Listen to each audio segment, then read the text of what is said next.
Après le poteau noir, ce sont les retrouvailles avec les alizés pour les bateaux de tête. L'heure est aux options pour aborder au mieux une longue dorsale anticyclonique. Louis Burton sur Bureau-Vallée est le plus rapide de la flotte actuellement, mais aussi le plus à l'ouest. Je suis encore fort à l'attaque pour essayer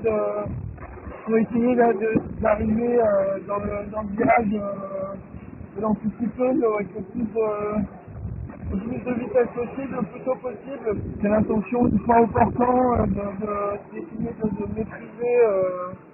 de maîtriser le timing sans prendre de risques. Donc, essayant de maîtriser les bonifications de Boris Herman, de Jean, etc.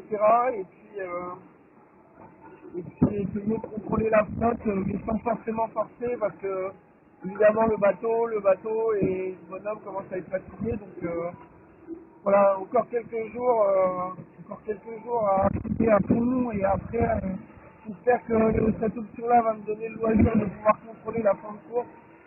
C'est tout ce que j'espère. Charlie Dalin, qui ne peut pratiquement pas exploiter son foil bâbord, s'est positionné plus à l'est. Pour les suivants, la sortie du poteau noir a été longue à se dessiner. Physiquement et moralement, là, je commence à être un peu cramé parce que du coup, ça a duré vraiment longtemps. Quand je pense à tous ceux qui m'ont dit que le poteau noir en cette saison et autant ouest était très peu actif. Et là, du coup, on a eu un truc bien costaud, quoi. Donc, j'ai hâte d'en voir le bout. Super actif, quoi. Donc, voilà. Après, du coup, moi, j'ai choisi un placement plutôt est en me disant de toute façon, ça va se désagréger assez vite et je préfère du coup me retrouver à l'est au moment où je sors, mais je ne sais pas ce que ça a donné.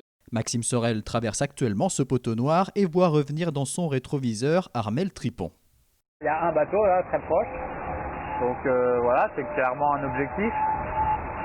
Et puis après voilà, faut rester ouvert à toute opportunité. Donc les autres sont un peu plus loin, mais j'ai un potentiel quand même de vitesse plus important à cette allure. Donc voilà, pourquoi pas essayer de reprendre encore d'autres places. Voilà, maintenant l'objectif c'est aussi de finir cette course, donc je ne prendrai pas de risque inconsidéré en poussant outre mesure, mais voilà, s'il y a des opportunités météo et voilà, des coups à jouer, je pense que je faut rester ouvert et à l'affût jusqu'au bout, quoi.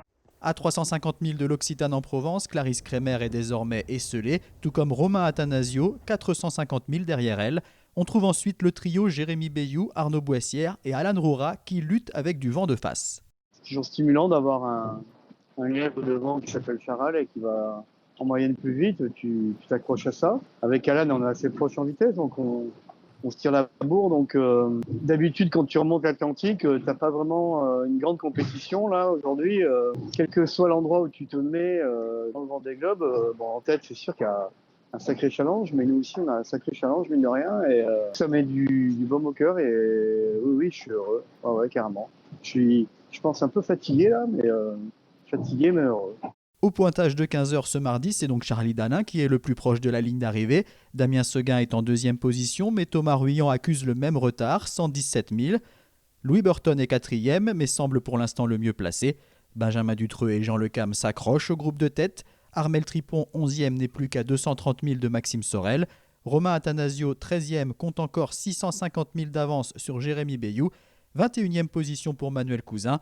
À l'arrière, il reste 3 bateaux dans le Pacifique, ceux d'Alexia Barrier et d'Are Uzela, mais aussi celui de Samantha Davis, hors course. Je viens de prendre un brin.